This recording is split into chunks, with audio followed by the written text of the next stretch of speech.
What's up, guys? Coming to you from the communist state of New York. This is Money Munitions. I'm your host, Jeff. We're kicking off another Shit Hits the Fan episode on my SHTF series.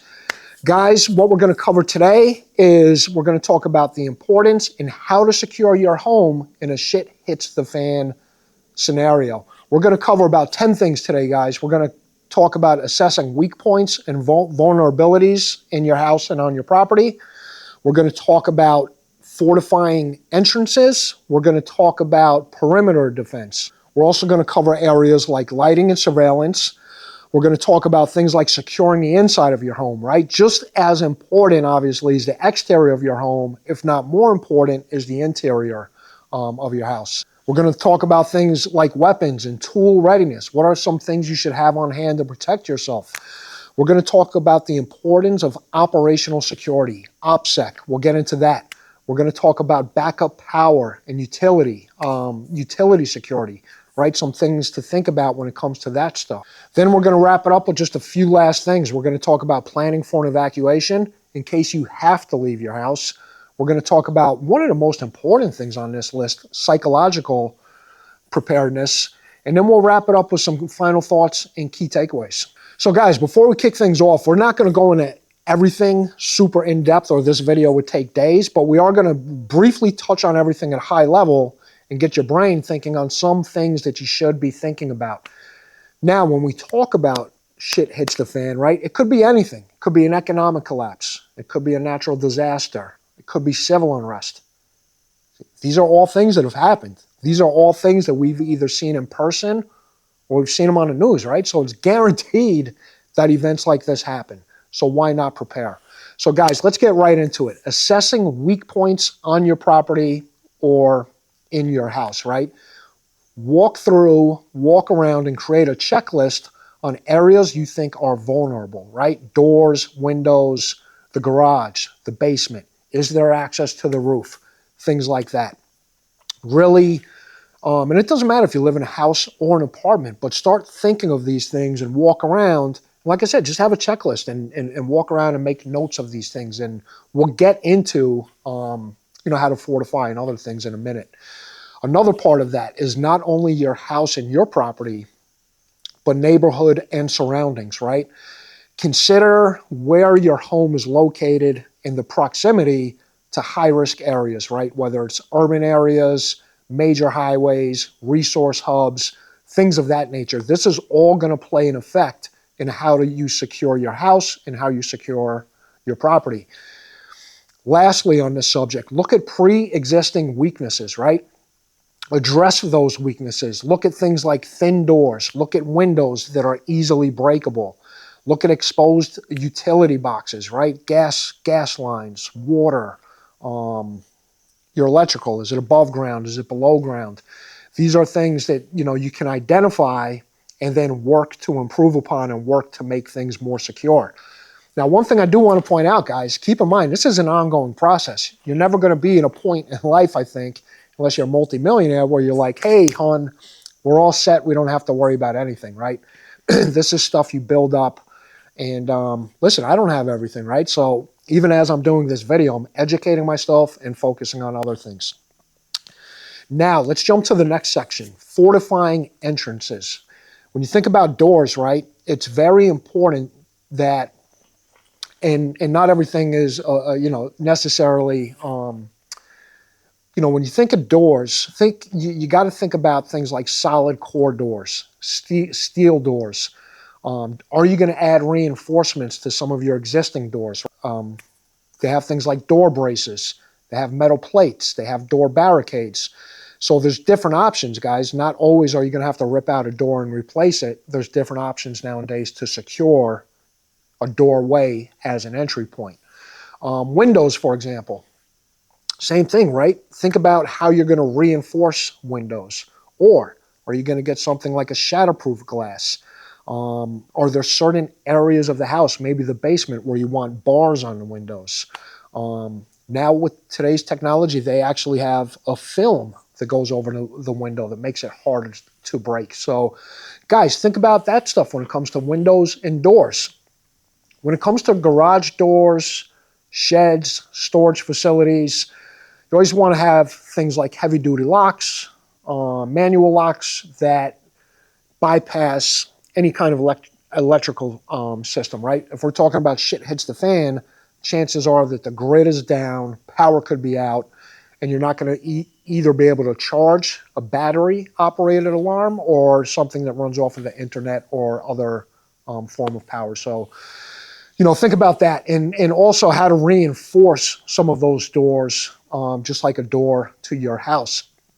Now, when it comes to basement and roof access, you want to ensure that any basement windows are secure, and like I said, either blocked with wood, possibly with bars, grates, things of that nature. When it comes to the roof, things like skylights, vents, you want to make sure that those are secure and tamper-proof, right? That somebody can't just get up on your roof, lift one of these skylights, whatever it might be, or get into some kind of vent and get easy access into your house. Desperate people will do crazy shit, guys. So these are things, while we might not think of them in our everyday life, these are things that we should start thinking about when it comes to security. So guys, now let's touch base on some perimeter defense. And when we speak about perimeter, we're speaking about things like fencing and gates and things of that. When you talk about fencing, there's different types of fencing. And this is also going to depend on what area you're in. We'll get to that when we get to some of the OPSEC stuff. And, you don't want to make yourself too flashy, but think about what kind of reinforced fences are out there. Materials like chain link fence, electric fencing, some of these you can have, and it's really not too, it's pretty discreet. And then there's really, depending how much you're trying to fortify something, barbed wire and other things. When it comes to gates, same thing as garage doors. You want to make sure that you have strong locks, and you also want to make sure that you regularly check up on these things. You want to make sure that people haven't tried to tamper with it, right? Maybe you see the paint is missing, or somebody tried to pry it, or was maybe messing with the key. So not only keep these things locked up, but do regular checks, right? And make sure nobody's messing with your stuff. Now, there's other things besides fences and gates, right? They have, you have other ways to have barriers and obstacles. It could be natural barriers. Bushes is a big thing, right? Some people will put thorny bushes, rose bushes near bedroom windows. This makes it very uncomfortable for somebody to try to crawl into a window when you got a big thorny bush right outside of it. So there's a lot of different natural resources too you guys can use on your property if you have property to take advantage of. Also consider things like spike strips and other things that you can make. And we'll get into that when we get into some of the tools and readiness, but there's other things that you can do too to block off areas outside of your house. Maybe you're on a private street, you got a long driveway, you got a big porch, you got a lot of steps to walk up, right? A lot of thinking around situations like that. Now let's talk about lighting in surveillance. We're going to talk about a few things. We're going to talk about outdoor lighting. We're going to talk about, when it comes to outdoor lighting, things like motion sensors. If somebody is messing around outside, a light goes off, that's typically, a red flag to get the hell out of there. There's things like floodlights. There's even lights and motion sensors that come on with voices now, pre-recorded voices, or even live voices remotely. If you see someone on your property, you can speak to them in real time, which is pretty interesting.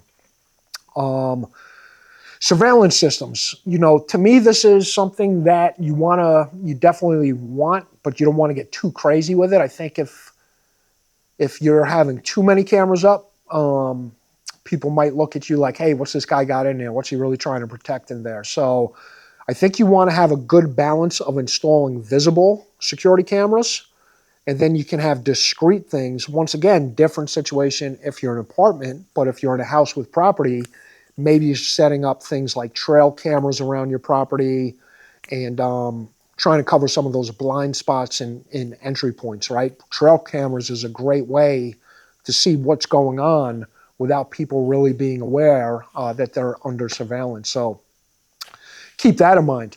Now, Another, one thing to think about when it comes to trail cams, a lot of them are battery operated. I would focus once again, if we're talking about a real shit hits the fan situation, try to find equipment that is solar powered. Surveillance systems, cameras, things like that. Let it naturally charge off of the sun because you might not be able to charge it up a different way. And then there's ways, not everyone has a big budget, or some things take time, right? If you look at my bug out bag video, and I'll put that link in the description, it took me about 2 years to build that bag out to what I have. It's never too late to get started. So the reason I bring that up, you can buy things like dummy cameras and decoys, and there's ways to kind of fake it. Not the smartest idea, but sometimes that is better than having nothing at all.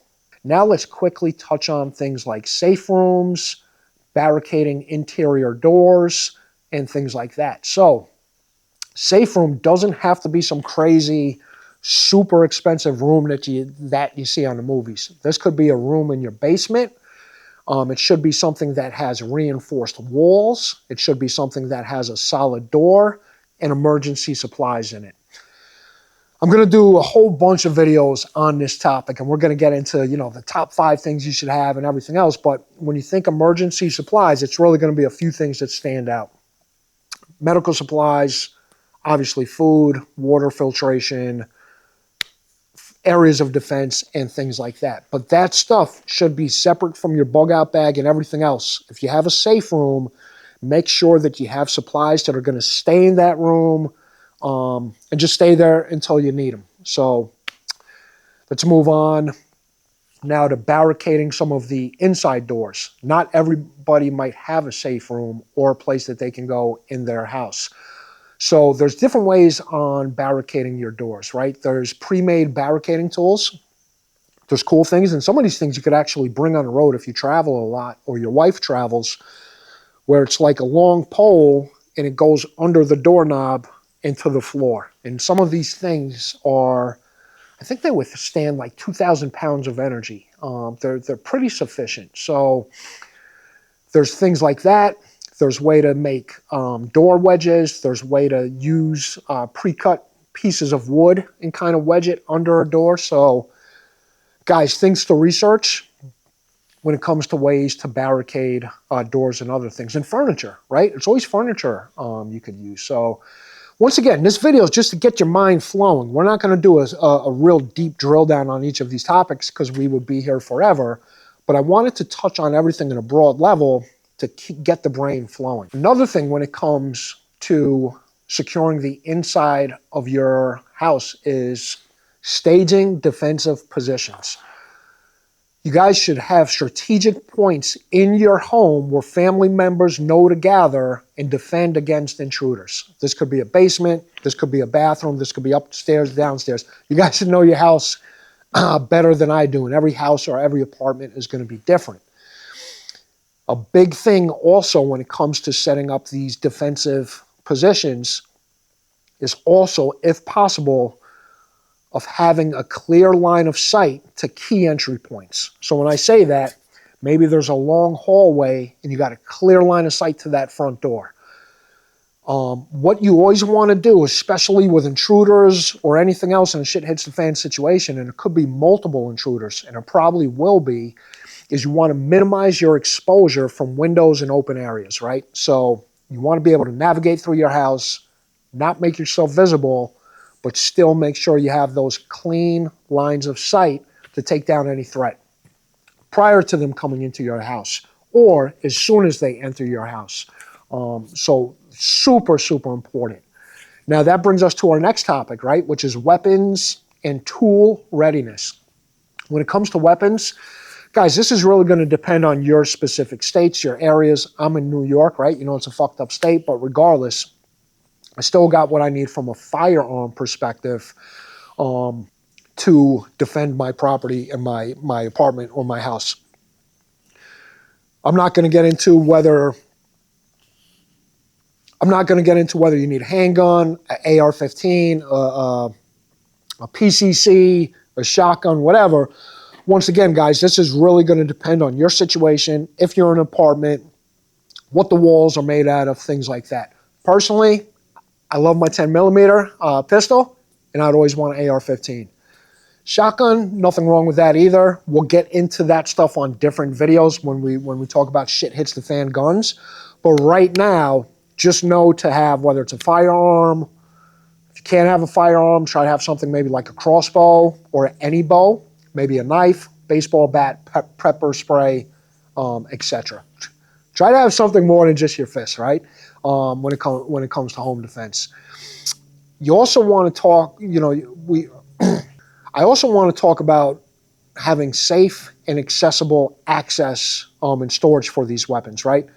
Obviously, you want to keep them away from children. I'm sure all you guys out there that are watching this are smart enough to know that. But at the same time, as you want to keep them away, you want to have easy access, right? What the fuck's the point? What's the point of having a gun or a knife or a baseball bat if you don't have access to it? Zero. So make sure that everything is safe, accessible, but also make sure you can get access to it. Another video down the road maybe, but just talking about how to educate your family and your kids and everything else with firearms also never hurts to have that conversation. So besides those things, there's other defensive tools that you guys can be thinking about, right? You can be making things like makeshift spears. You can make spike strips like we discussed earlier in case you want to block off a driveway. Different little things that don't take a lot of money that, once again, really can alert you in an emergency, in a shit hits the fan situation, if there's an intruder in your house or on your property. Now, what we're going to talk about, and we mentioned this briefly in the beginning, is the importance of operational security. You want to have, as much as you want to be prepared, you also kind of want to have a low-profiled approach, especially if you're in an urban environment like myself, right? If you live in a building, being low profile isn't pulling up in front of your building in the middle of the day or the middle of a week on a Saturday with a bed full of emergency, food, tons of water, and a fucking new gun safe, right? There's ways to go out, ways to prepare for things, and either bring these things into your house or your apartment without bringing too much visibility to some of the things you might be stocking up on. There's always that topic of the gray man theory or strategy. Google that or look that up on YouTube. But once again, just goes back to being low profile, being discreet, and not giving away what you might have. Because once again, desperate people do desperate things. Some people you think are your friends and your family during an emergency might be some of your worst enemies. So kind of like, how do you conceal supplies, right? So, think about whether it's hidden compartments, maybe you have property, maybe you're burying some supplies. So think about not only once you get this stuff in the house, but how do you conceal it in case someone does raid your house, right? Let's say some of the stuff we spoke about earlier doesn't work. Folks do get in there, or maybe you ran out, you and your family, and folks got in somehow. How do you hide some of the shit and conceal some of the stuff that you've stored up on? So things to think about with that. Once again, false walls. There's a lot of technology now, whether it's those mirrors in the bedroom that come up and it's really stuff behind it. Maybe it's like some old-fashioned, the bookcase moves. But all seriousness, there is ways to conceal and hide a lot of things in plain sight where people wouldn't necessarily think it's that obvious. Another thing, and this is kind of, a lot of you guys, you got to really figure out too, how to deal with your neighbors, and more importantly, how to deal with strangers, or just as important. You got to learn how to really manage and navigate these relationships with neighbors, right? You want to build alliances, you want to build trust, but at the same time, it's a very thin line in life, right? It's this thin line of building trust, building relationships, but being cautious where you're not sharing too much information about yourself. It sucks to say it, but we live in a world where you really can't trust anybody. And if you overly trust somebody, you can easily get taken advantage. And you definitely don't want to get fucking taken advantage of in a shit hits the fan situation. So, you really got to want to figure out that thin line, how to have these relationships with your neighbors. These are things to think about, how to navigate relationships, whether it's with strangers or with neighbors, and we'll get into that in a future video in a lot more depth. We got a few more things we're going to touch on, and then we'll wrap it up. But backup power and utility security. Think of things like power generation, right? Whether that's fuel, solar, wind power. Once again, system collapses, power grid goes out. You're going to want a way to charge up things or have power for multiple reasons, right? So think about that. And what I would recommend is having a few different things. You always want to back up to your backup. So maybe you have a fuel generator, but maybe you also have solar panels with a battery bank. So think about that, right? I always like to have multiple things. Securing utilities. Think about water, gas, your electric lines, right? You should be installing, whether it's shutoff valves, securing meters with boxes, maybe that have locks on it to prevent any kind of tampering.